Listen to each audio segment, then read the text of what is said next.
And we're going to do Pinky and the Brain in this scene. Oh, good. Oh, nice. So we're going to have Neo as Pinky and Morpheus, of course, as the Brain. We're going to have it narrated. Hey, Tress, how about the mom from mom from Futurama? All right. I would love to. All right, we're going to do that. The FedEx man, Dante. Yeah. Who do you want to do as the FedEx man? I don't know. My voices always sound the same, so it's going to be all right. But you did a character called Cool Breeze. That's just Cool Breeze. Oh, yeah. He was on a show called...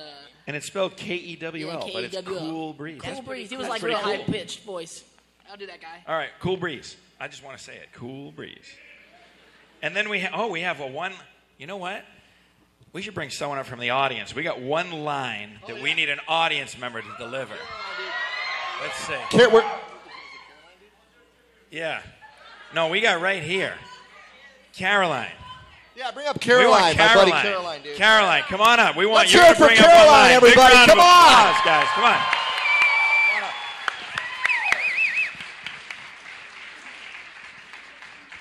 You want to sit back here, or you want to sit right there in the front? You want to sit with me? You want to sit over You here got with the us? most important line in Yeah, this come up here entire and sit with script, us. Caroline. Come on up here. Get up here. Caroline drove like 20 hours to be here today, man. How awesome is that? Hi, baby. Welcome. All right. Have a seat. Caroline, our special guest star for the evening, she is going to read the part of Trinity. Trinity. And I'm going to give her a script right here because it's going to be important. She has to know her line. It's a big line, too. Yeah. Oh, yeah. Wow, Oh, she brings the whole scene home. It's a dude. scene stealer, so let me tell you. Anytime we get volunteers, we expect a lot of applause. All right. That's your line. All right, so I want to hear it. All right. So we got our special guest star, Caroline, reading as Trinity in this scene. Are you guys ready? Does everyone know what they're doing? Yeah. Uh-oh. Yeah. Whenever you're ready, let's go. Interior, Neo's apartment. The sound is an alarm clock.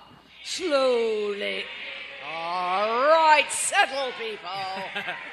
The sound is an alarm clock slowly dragging Neo to consciousness. He strains to read the clock face. He's such an idiot. It's 9:15 a.m. for Christ's sake. Shit. Interior, cortex, office. Reinhardt, the ultimate company man, lectures Neo without looking at him, typical, typing at his computer continuously. Good, that's allowed. You have a problem with the third time, Mr. Anderson. I have warned you about this before, you guys. I told you to respect my authority. You believe that you are special, that somehow the rules do not apply to you. That's me again, dude. Obviously, you are mistaken. This company is one of the top software companies in the world because every single employee understands that they are part of a whole. That is, if an employee has a problem, the company has a problem, and I will kick it in the nuts. The time has come to make a choice, Mr. Anderson. Either you choose to be at your desk on time from this day forth, or you can choose to find yourself another job. Do I make myself clear? Because if I don't, then screw you, Mr. Anderson. I'm going home. Kick ass, you guys! I didn't understand a bloody word you said. Yes, Mr. Reinhardt. Perfectly clear. Interior, Neo's cubicle. The entire floor is a labyrinth of cubicles. Neo slumps down in his chair. He is approached by a Federal Express man. Thomas Anderson, Yeah, that is me. have a nice day. Inside the bag is a cellular phone. It seems the instant it is in his hand. It rings.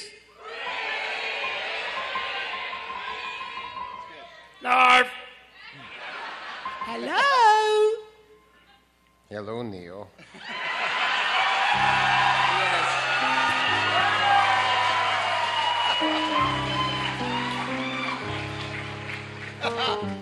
Do you know who this is? Oprah Winfrey? Try again, Pinky. Oh, yes, I know. Morpheus. Yes.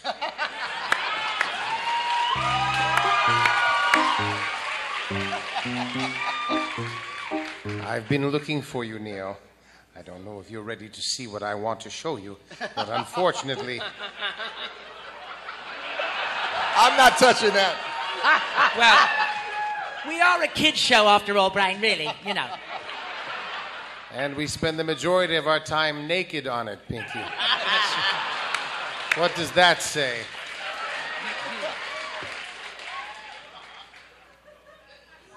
But unfortunately, we have run out of time. They're coming for you, Neo, and I'm not sure what they're going to do. Who's coming for me? Stand up and see for yourself. Oh, right now? Yes, now. Do it slowly. The elevator.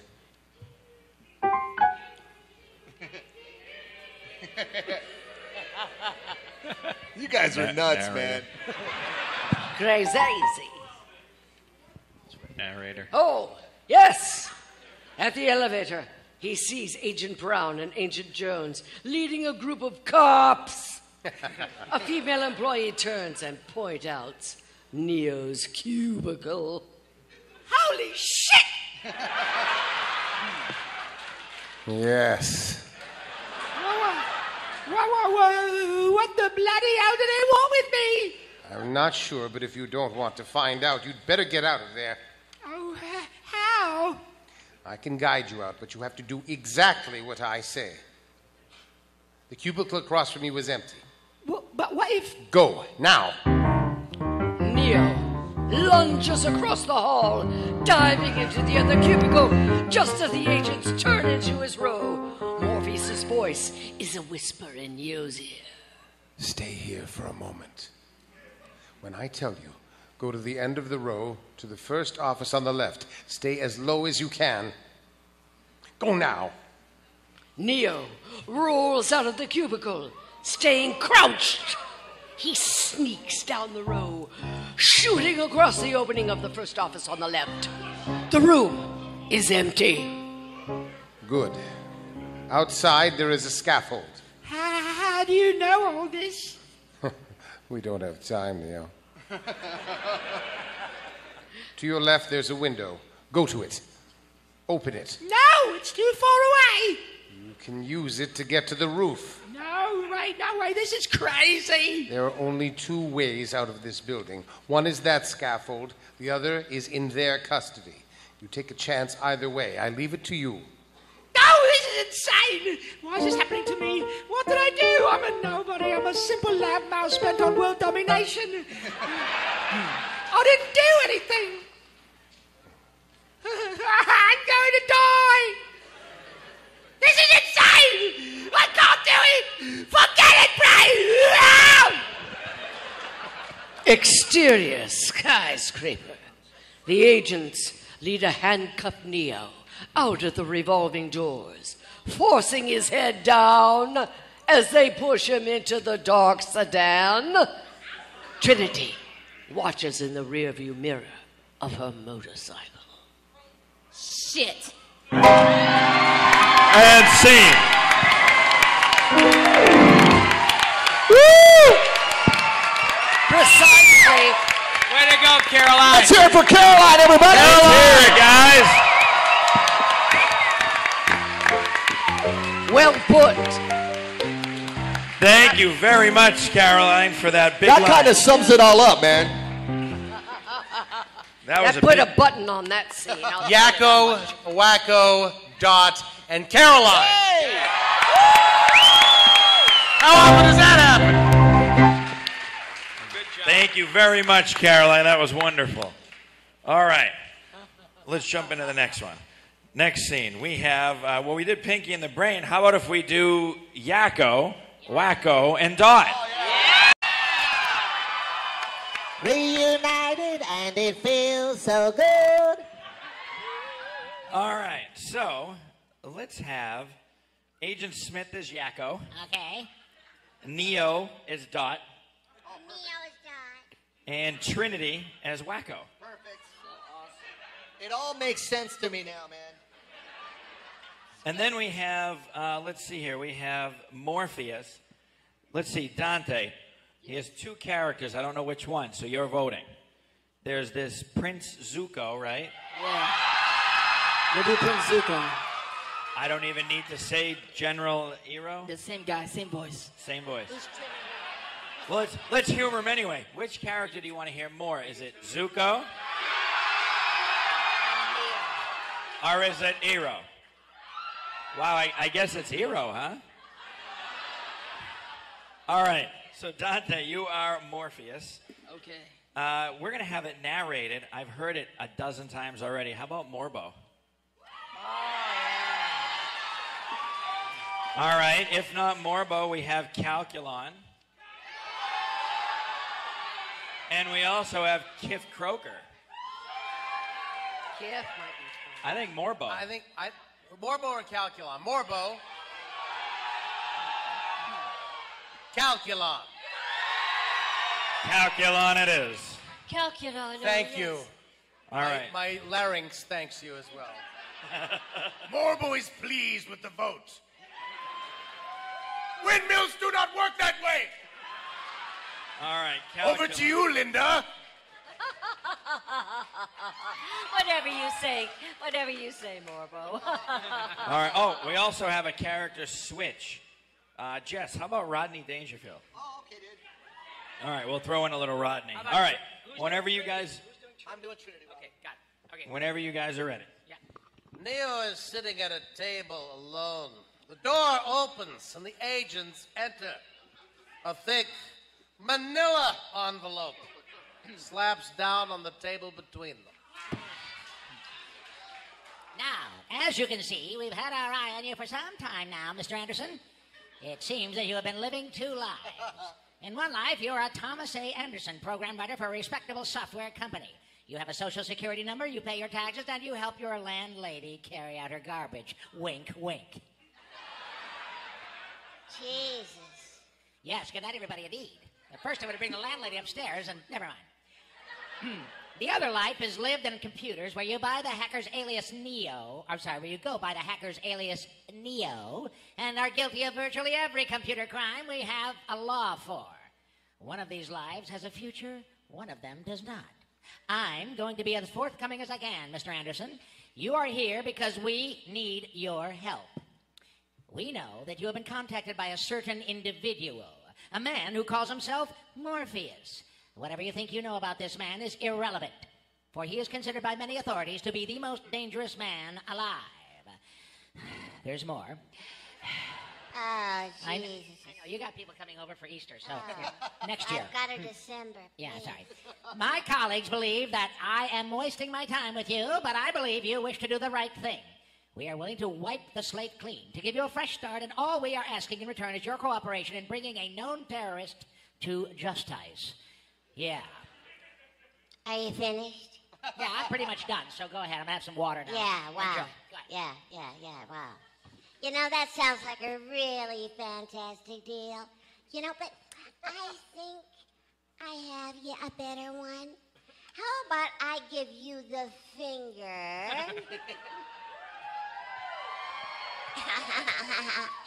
And you can give me my phone call.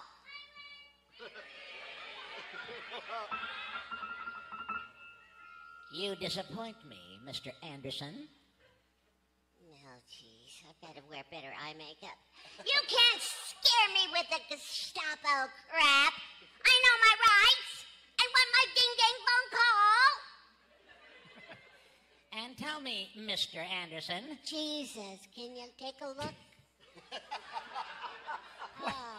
What good is a phone call if you're unable to speak? Neo feels his lips grow soft and sticky as they slowly seal shut, melding into each other until all traces of his mouth are gone.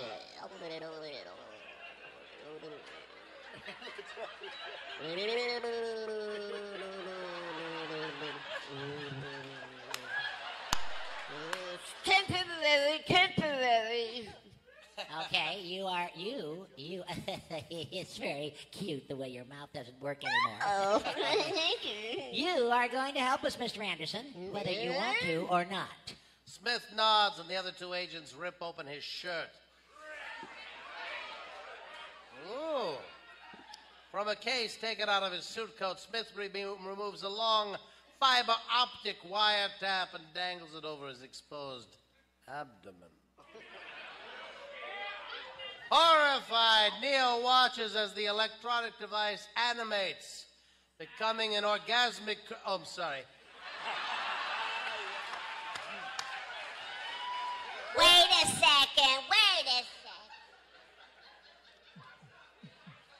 Becoming an organic creature. Thank you.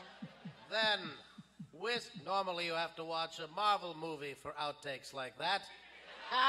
This was free.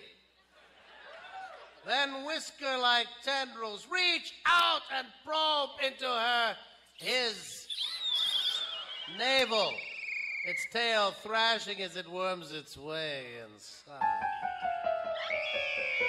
Interior Neo's apartment screaming.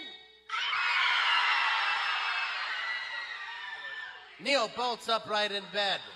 Was it a dream? His stomach looks fine. The phone rings. He answers it saying nothing. Hello, Zuko here. This line is tapped, so we must be brief. They got to you first, but they've underestimated how important you are. If they knew what I know, you'd probably be dead. What the hell are you talking about? What's happening to me? You know, I used to be so great. Then that's... what? You're the one, Neo. Yeah, I know. You see, you may have spent the last few years looking for me, but I have spent my entire life looking for you. You must restore my honor.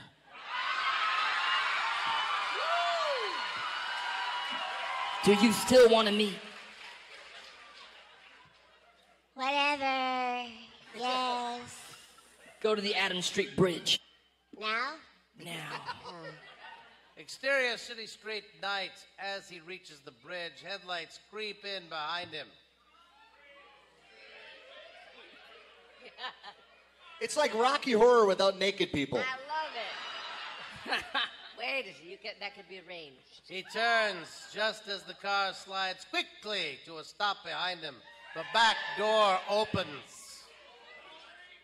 What are you waiting for? Hop in, sis. Interior car, a large man named A-Park is driving. Beside him is a beautiful androgyne called Switch, aiming a large gun at Neo. What the Sam Hill is this? I know, isn't it, Fabu? It's necessary, Neo, for our protection, like a condom with wheels. Oh, really? And tell me, dear bro, from what? Well, from potty emergencies and from you. Hey, I tell you, take off your shirt. I baby powder. Hey, stop the car. Are you kidding? Oh, it's me again, dude. Hang on. Oh, hey, listen to me, Copper Top. We don't have time for 20 questions, okay? Right now, there's only one new rule. Our way or the highway. Fine. Neo, please, you have to trust me. Oh, yeah, right. And why is that, hon? Because you've been down there, Neo. You already know that road. You know exactly where it ends. At the water tower. And I know that's not where you want to be. Now lie back and lift up your shirt. This is weird. This is my sister. You know, and I hate to have to ask you this, but what is this thing? Here we go again. Man, if I had a nickel every time a girl asked me, what the hell is this thing? I was wondering where you were, bro. It's about 15 cents for him. Well, we think you might be bugged. Here we go again. Now try and relax. Come on, come. This is very sexual, guys. I know. Come on. That's right, bark like a dog and call me daddy. Hey, it's on the move. You're gonna lose it. Or I tell you, I got no respect at all. No control is more. No, I'm fine. Clear. Jesus Christ on a cracker. That thing's real. Trinity, holding a probe gun over Neo's abdomen, lifts a glass cage at the end of the tubing. Inside, the small fluke-like bug flips and squirms, its tendrils flapping against the clear walls. She unrolls the window and dumps it out. The car stops in a deserted alley behind a forgotten hotel. Interior Hotel, Lafayette. Trinity leads Neo from the stairwell down the hall of the 13th floor. They stop at room 1313. Okie doke, this is it. Now let me give you one piece of advice, Neo. Be honest. He knows more than you can imagine. And scene.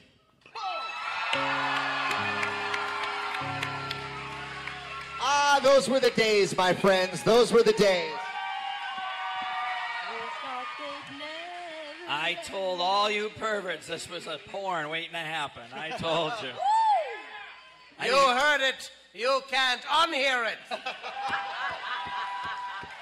I didn't realize there was a brother-sister scene in the porn, but hey, what the hell? Yeah. No, it's crazy time. You know. It's a con, right? We'll talk it out in therapy. All right. With Dr. Scratch and Sniff. Right, Doctor? Let's see here. Let's move along to the next scene.